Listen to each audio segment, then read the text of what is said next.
नमस्कार दोस्तों, स्वागत है आप सभी का प्रैप सर जी के यूट्यूब चैनल पर। मैं हूं सौरभ अग्रवाल। तो मैं आपको बता दूं, आज राजस्थान अधीनस्थ बोर्ड ने सीईटी 12वीं स्तर का जो नोटिफिकेशन है वो जारी कर दिया है।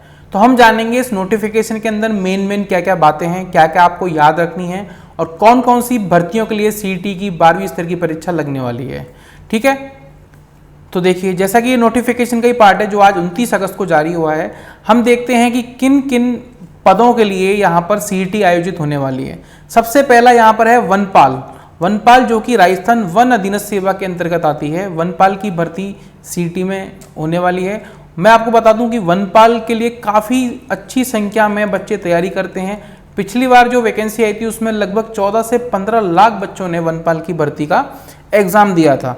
ठीक है, तो अभी जितने भी वनपाल की तैयारी करने वाले हैं वो सीईटी की तैयारी शुरू कर लें और वनपाल का भी लगभग उसी से आपका सिलेबस कवर हो जाता है। नेक्स्ट है छात्रावास अधीक्षक जो कि राजस्थान अल्पसंख्यक मामलात अधीनस्थ सेवा के अंतर्गत आती है। नेक्स्ट है लिपिक ग्रेड सेकंड राजस्थान सचिवालय लिपिक वर्गीय सेवा। राजस्थान सेक्रेटरिएट के अंदर जो लिपिक वर्गीय सेवा है उसमें लिपिक ग्रेड सेकंड की भर्तियां सीईटी से आयोजित की जाएंगी। ठीक है, नेक्स्ट है राजस्थान अधीनस्थ कार्यालय लिपिक वर्गीय सेवा, उसके अंतर्गत आपकी कनिष्ठ सहायक लिपिक ग्रेड सेकंड। राजस्थान लोक सेवा आयोग कार्यालय में जमादार ग्रेड सेकंड की। राजस्थान पुलिस अधीनस्थ सेवा के अंतर्गत कांस्टेबल भर्ती के लिए भी काफ़ी बच्चे काफ़ी टाइम से इंतजार कर रहे हैं। तो कांस्टेबल की जो भर्ती है उसके लिए भी सीईटी का आयोजन यहाँ पर होने वाला है। नेक्स्ट है आपकी कनिष्ठ सहायक राजस्थान पंचायती राज के अंतर्गत, कनिष्ठ सहायक राजस्थान राज्य कृषि विपणन बोर्ड में, कनिष्ठ सहायक राजस्थान कृषि उपज मंडी में। तो इन तीनों डिपार्टमेंट में अलग अलग कनिष्ठ सहायक की भर्तियों के लिए भी ये सीईटी की परीक्षा होगी।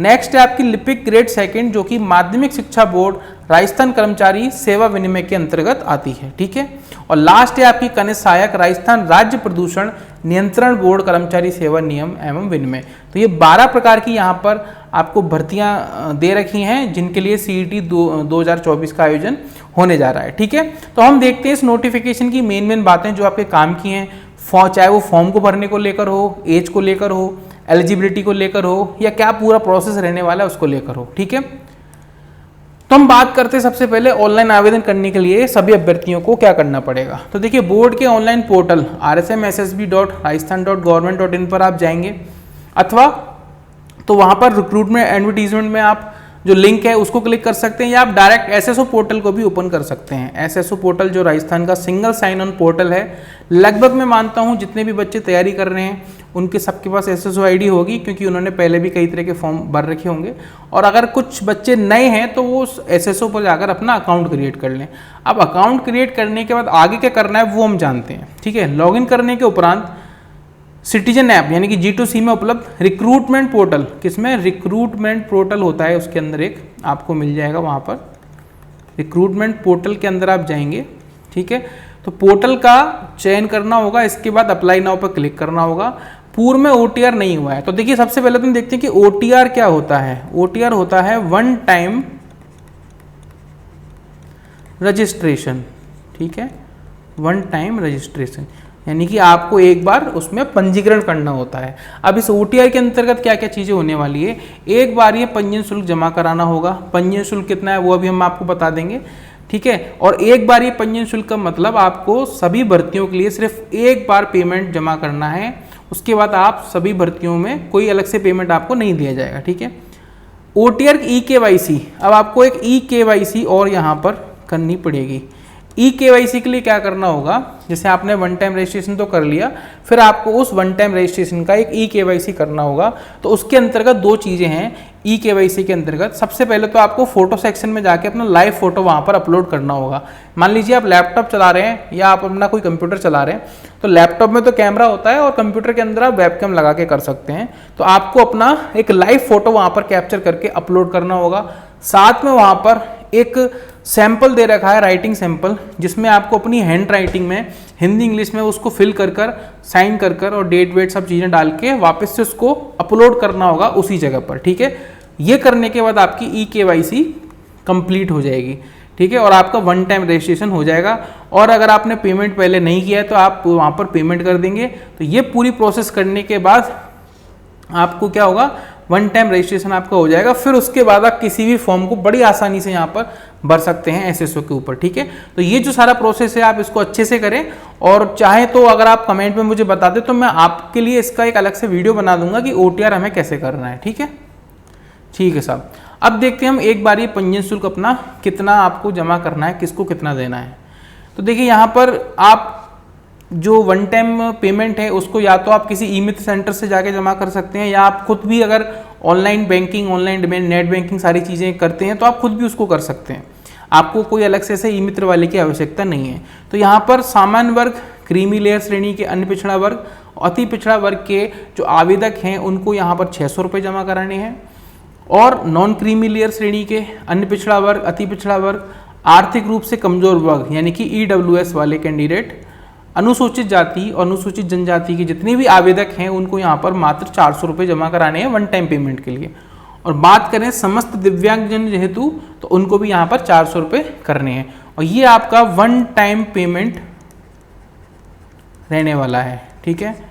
क्या करना है आपका, एक बार ही आपको इसका भुगतान करना है, बार बार नहीं करना है। तो जैसे ही आप जब ये दोनों प्रोसेस पूरा कर लेंगे तो आपकी जो फॉर्म की बाकी डिटेल है वो ऑटोमेटिकली आपसे मांगते जाएगा। तो आप जो बिल्कुल एक्यूरेट डिटेल है मार्कशीट के अकॉर्डिंग, 10th के मार्कशीट के अकॉर्डिंग, वो आप वहाँ पे फिल करते चले जाइएगा। अब हम बात करते हैं CET के पात्रता और शैक्षणिक योग्यता के बारे में। तो देखिए जैसे कि ये 12th लेवल का CET है तो आपको यहाँ पर सीनियर सेकेंडरी या उसके समतुल्य कोई आपकी क्या होनी चाहिए, एजुकेशन क्वालिफिकेशन होनी चाहिए। मतलब आपको 12th पास तो मिनिमम होना चाहिए, या उसके ही जैसा कोई लेवल का कुछ और आपने कोर्स किया हो तो वो यहाँ पर मान्य है। आयु की बात करें, एज की, तो देखिए मिनिमम आयु जो है यहाँ पर वो है 18 वर्ष, और मैक्सिमम एज जो है यहाँ पर वो है 40 वर्ष, ठीक है। ये तो है मिनिमम, जो कि 1 जनवरी 2025 से इसकी गणना की जाएगी। बाकी जो आयु में छूटें हैं अलग अलग कैटेगरी के अनुसार वो आपकी एज इट इज रहेगी, वो आप नोटिफिकेशन में डिटेल में जाकर आप देख सकते हैं, ठीक है। जिसकी जितनी है वो आपके वहाँ पे एप्लीकेबल हो जाएगी। अब देखते हैं कि पंजीयन शुल्क जमा कराने एवं ऑनलाइन आवेदन पत्र भरने की अवधि, तो जो टाइम पीरियड क्या रहने वाला है, आपको OTR करना है, फॉर्म भरना है, तो उस सब के लिए आप जैसे कि मैंने बताया ई-मित्र से कर सकते हैं या खुद भी कर सकते हैं। तो आपको यहाँ पर 2 सितंबर से 1 अक्टूबर के बीच में ही सारी प्रोसेस कर लेनी है। तो आपका 1 अक्टूबर के बाद ये विंडो क्लोज हो जाएगी और आप फॉर्म नहीं भर पाएंगे। आपको मेरी सलाह ये रहेगी कि आप अंतिम दिनों का इंतजार ना करें, क्योंकि अक्सर देखा गया है अंतिम दिनों में सर्वर काफ़ी बिजी हो जाता है और अक्सर फॉर्म भरने में कई सारी दिक्कतें आती हैं। तो आप जल्द से जल्द फॉर्म को फिल कर लें, OTR की जो भी फॉर्मेलिटीज़ है वो सारी कर लें, ठीक है। परीक्षा का आयोजन कब होगा, तो यहाँ पर जो डेट दी गई है वो दी गई है 23 अक्टूबर से लेकर 26 अक्टूबर के मध्य, ठीक है। तो मल्टीपल शिफ्ट में ये पेपर होगा, क्योंकि जाहिर सी बात है इस CET में बहुत बड़ी संख्या में फॉर्म आते हैं, तो एक दिन में पेपर कराना संभव नहीं है। तो यहाँ पर मल्टीपल शिफ्ट में कई सारी पारियों में पेपर आयोजित किए जाएंगे। जब पेपर मल्टीपल शिफ्ट में आयोजित किए जाते हैं तो वहाँ पर नॉर्मलाइजेशन करना अनिवार्य हो जाता है। तो यहाँ पर भी क्या होगा, नॉर्मलाइजेशन किया जाएगा, ठीक है। बात करें इसके सिलेबस की, तो सिलेबस में इतना कोई बदलाव नहीं है। जो सिलेबस पहले 2022 में था वही सिलेबस अब की बार है, ठीक है। वही क्वेश्चन है, आपके 150 क्वेश्चन है, 300 अंक हैं, टोटल 3 घंटे का समय है। सिलेबस के अंदर आपका राजस्थान का इतिहास, कला, संस्कृति, साहित्य, परंपरा, विरासत यानी कि पूरा राजस्थान GK है, भारत का राजस्थान, भूगोल, राजस्थान पर विशेष बल के साथ भारतीय राजनीतिक व्यवस्था यानी कि आपको जो पॉलिटी है वो स्पेशली राजस्थान स्पेशल पॉलिटी पढ़नी है इंडिया के साथ साथ, राजस्थान की अर्थव्यवस्था, दैनिक विज्ञान यानी कि एवरीडे साइंस, तार्किक विवेचन एवं मानसिक योग्यता यानी कि रीजनिंग और मेंटल एबिलिटी यानी कि मैथमेटिक्स, सामान्य हिंदी, जनरल इंग्लिश, कंप्यूटर का ज्ञान और समसामयिक घटना यानी कि करंट अफेयर्स।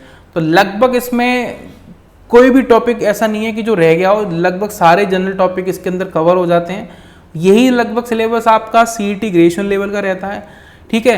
अब मेन बात जो चेंजेस हुए थे बीच में, जैसा कि नोटिफिकेशन बीच में एक जारी हुआ था कि CET में इस बार नेगेटिव मार्किंग की जाएगी, ठीक है, और मिनिमम 40% को लेके वो कई सारी दुविधाएं थी। बाद में जो सारी चीज़ें बोर्ड के अध्यक्ष द्वारा क्लियर कर दी गई कि पहली बात तो ये कि इसके अंदर कोई भी नेगेटिव मार्किंग नहीं की जाएगी, ठीक है।